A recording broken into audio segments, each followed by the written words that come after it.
Headlines is sponsored by Wonder Cement. एक perfect शुरुआत.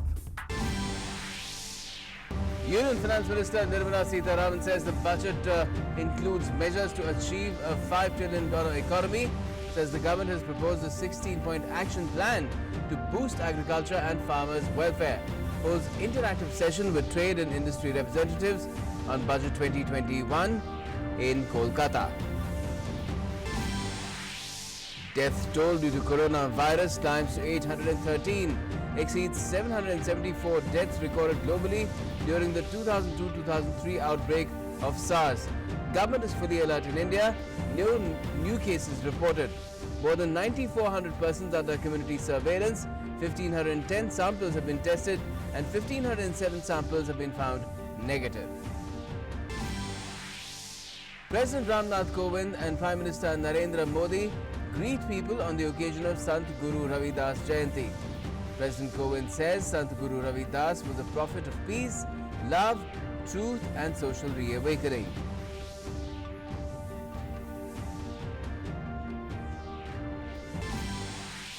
And in sports, India set a target of 178 runs for Bangladesh in the Under-19 World Cup Cricket Trophy final in South Africa.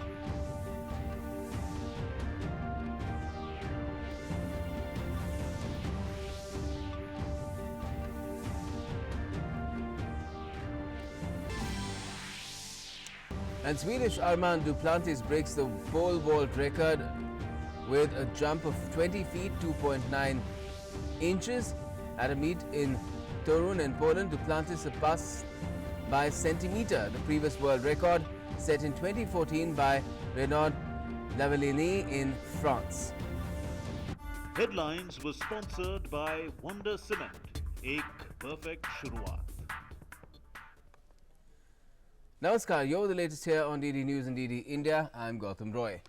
Well, Union Finance Minister Nirmala Sitharaman has said that Budget 2020 includes measures to achieve a $5 trillion economy through measures to improve health infrastructure and rural economy. Addressing a press conference in Kolkata, she also said that the government has proposed a 16-point action plan to boost agriculture and farmers' welfare. Various windows, whether it is directly paying to the farmer or improving on their health, looking at aspirational districts and creating assets there, looking at aspirational districts and making sure that infrastructure related to health, hospitals and so on are created there. At the block level, making sure that we are able to have storage for grains and having better access for the farmers. In order to address any kind of rural distress, 16 focus action points have been announced. So I expect all this to lead towards building a $5 trillion economy. Replying to another question on GST, the Finance Minister also advised against frequent changes in rates. She said that the government has proposed GST Council to consider rationalization of rates once in a year instead of after 3 months. She said that rates change after every 3 months. That creates problems for businesses as well as for the government to assess the returns.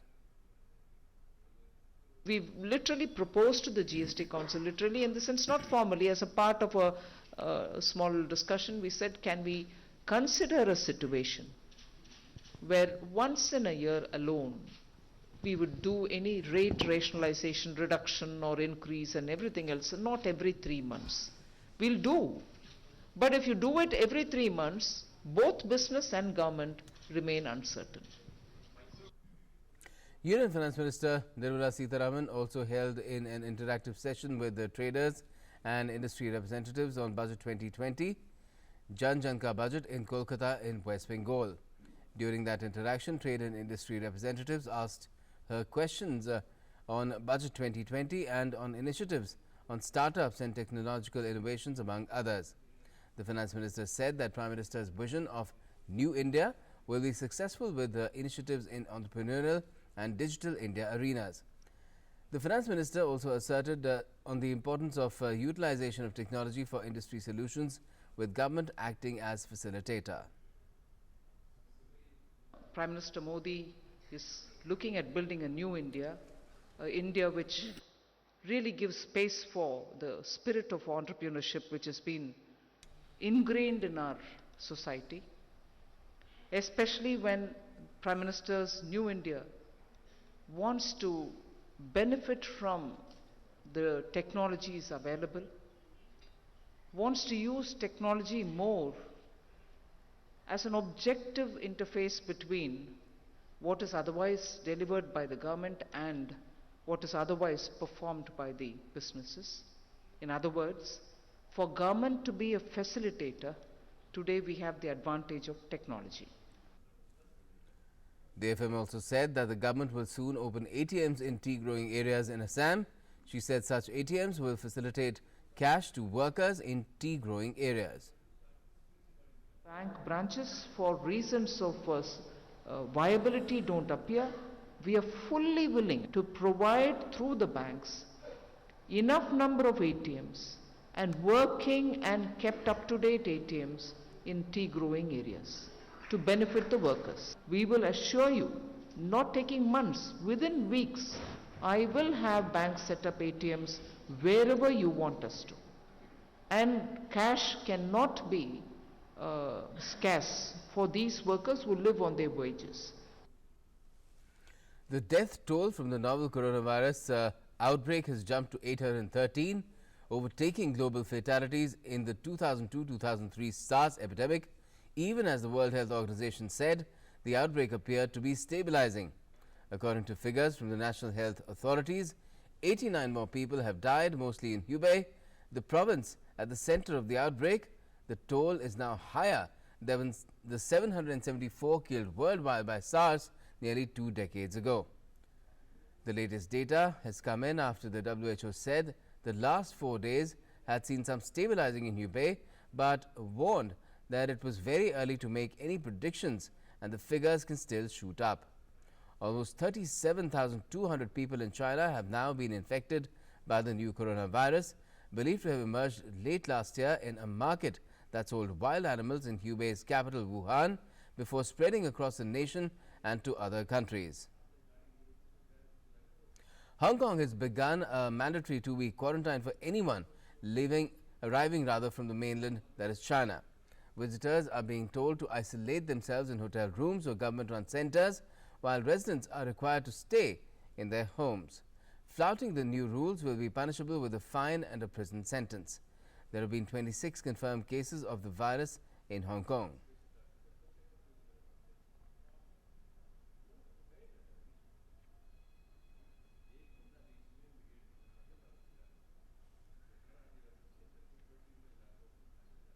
Meanwhile, United Nations Secretary General Antonio Gutteres commended China's remarkable efforts to combat the viral pneumonia.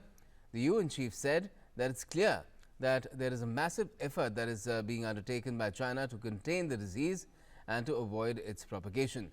He also said that at the same time, the UN is committed through the World Health Organization to support all countries, namely African countries, in order to develop the capacities necessary to contain the disease when it propagates to other countries in the world. It is clear that there is a massive effort that is making by China in order to contain the disease and to avoid its propagation, and I think that that effort is remarkable.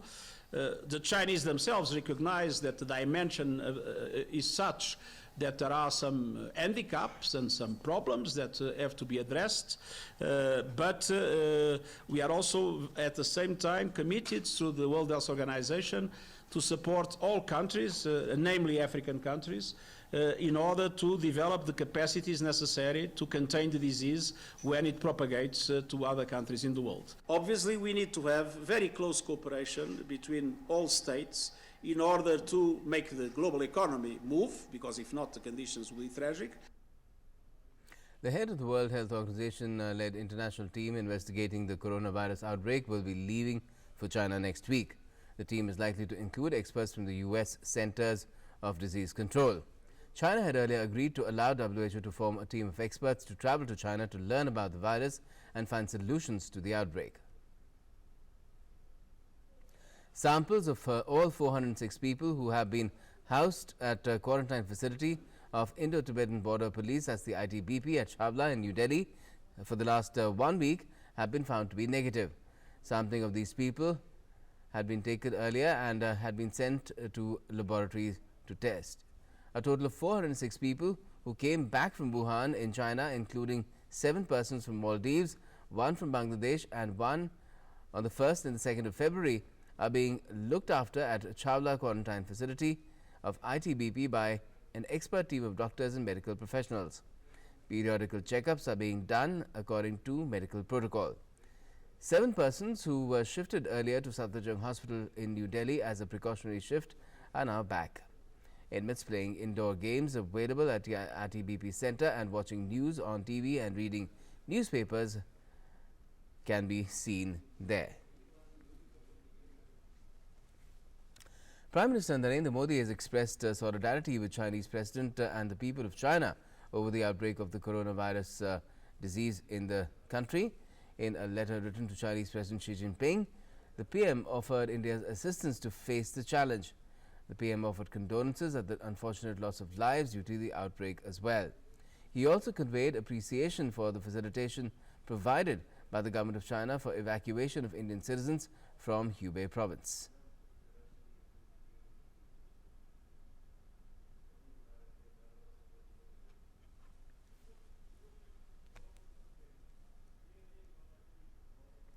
Union Information and Broadcasting Minister Prakash Javadekar today released the first look of a biopic on former President and Bharat Ratna APJ Abdul Kalam in New Delhi. The INB Minister, along with producer and director Madhur Bhandarkar and Hollywood producer and director Johnny Martin, released a poster of the film on the occasion. Hollywood actor Muhammad Ali is playing Dr. Kalam's role in the film. The movie is a co-production of Suvarna Pappu, managing director of a Hollywood production house, Hollywood director Jagdish Daneti and Hollywood producer and director Johnny Martin.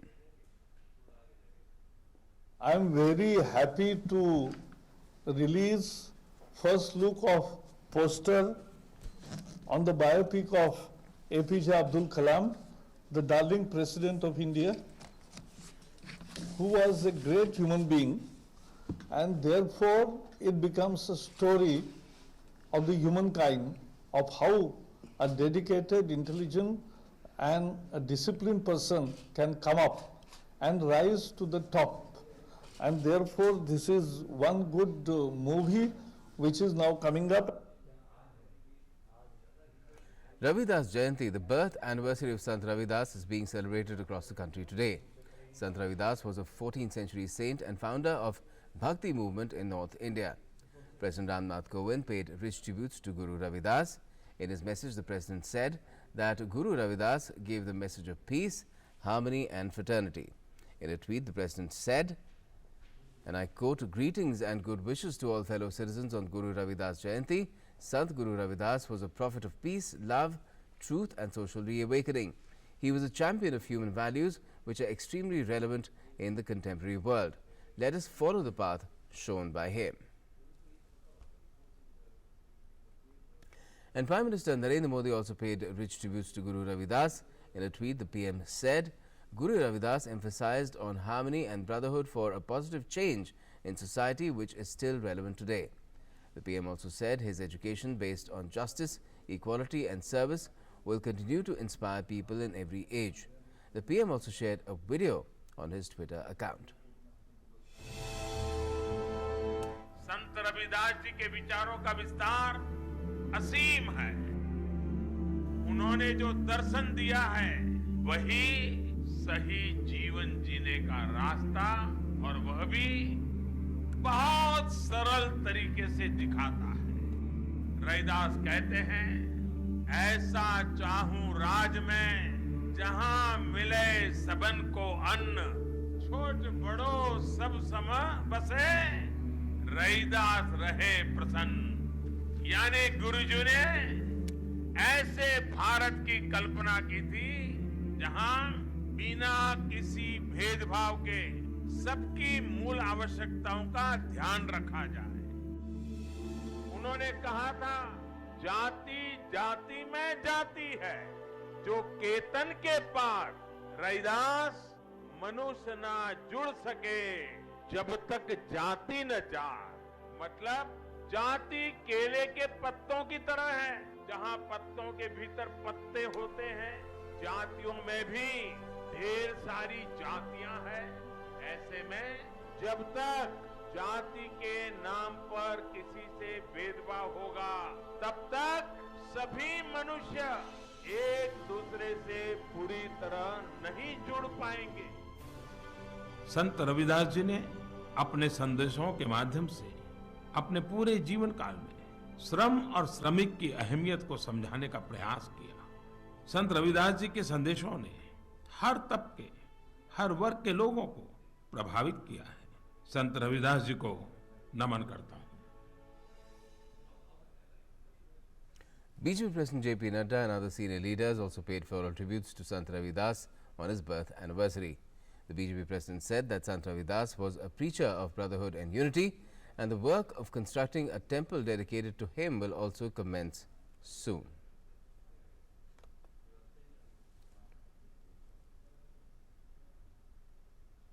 उनकी रूहानी जो उपदेश थे वो एकता और भाईचारे के लिए जाने जाते हैं। उनकी जो लोकवाणी थी वो अद्भुत थी, जिसके माध्यम से उन्होंने समाज को जगाने का काम किया। संत गुरु रविदास जी के मंदिर का विषय काफ़ी चर्चा में आया, लेकिन भारत सरकार ने उसको बहुत अच्छे तरीके से सुलझाया है और अभी आने वाले समय में वहाँ भव्य गुरु रविदास जी का मंदिर बने, उसका काम चलेगा। P. Parameswaran, one of the senior most pracharaks of the Rashtriya Swayamsevak Sangh and former leader of the erstwhile Bharatiya Janasangh, passed away in the early hours today. He was 91 years old. The founder director of the Bharatiya Vichar Kendram took his last breath while undergoing Ayurvedic treatment in Kerala's Palakkad district.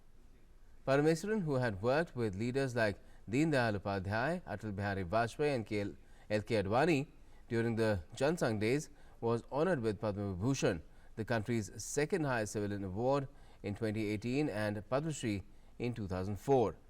Born in 1927 in Muhamma Alapura district, he joined the RSS during his student days. Fondly called Parameswaran Ji, Parameswaran was a prolific writer, poet, researcher and a widely respected RSS ideologue.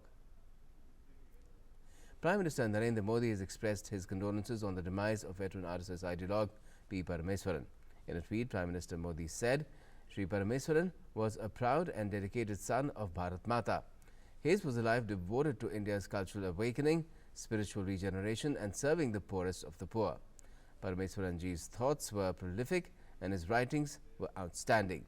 He was indomitable.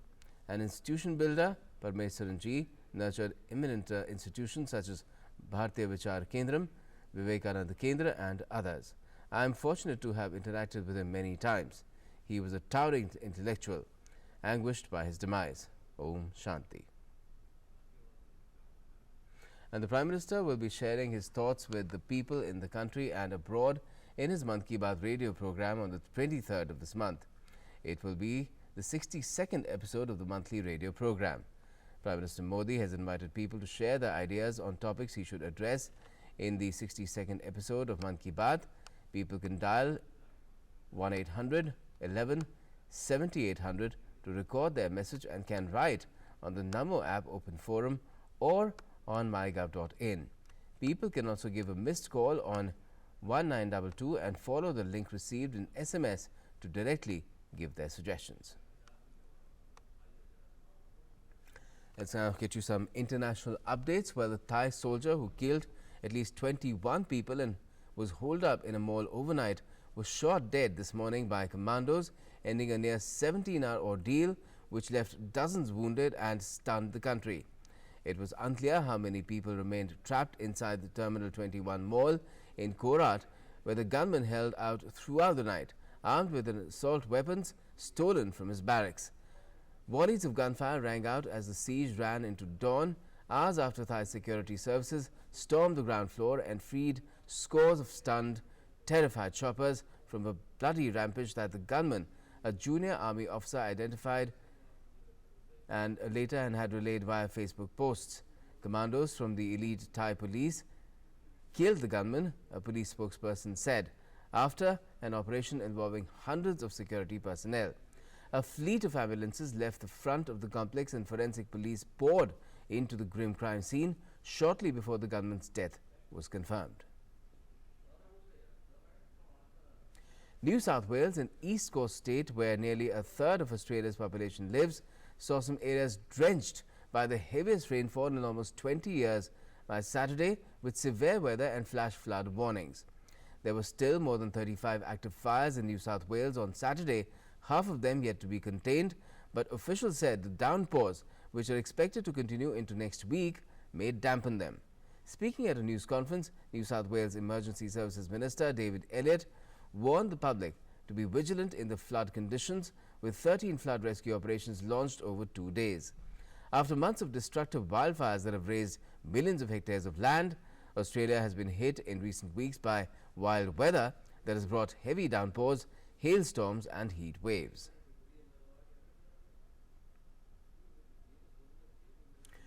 In sports now, world silver medalist Armand Duplantis realized a lifetime dream when he broke the pole vault record, that is a world record, on Saturday by soaring 6.17 meters on his second attempt at World Athletics Indoor Tour meeting in Torun in Poland. American-born Swede Duplantis broke Frenchman Renaud Lavilleni's record of 6.16 meters set in February 2014 in Donetsk in Ukraine. He broke the record on his sixth jump of the competition, having narrowly failed to clear the same height in Dusseldorf on Tuesday when he brushed the bar on his way down.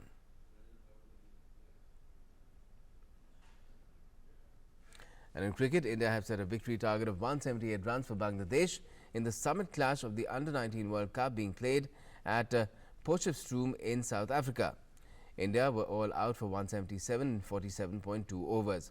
Yashasvi Jaiswal scored 88 runs off 121 balls. Earlier, Bangladesh skipper Akbar Ali won the toss and elected to field. Chasing the target, Bangladesh were 21 runs in 3.2 overs for no loss when reports last came in. And that's all we have for the moment, with the latest continues right here on DD News and DD India. Keep watching.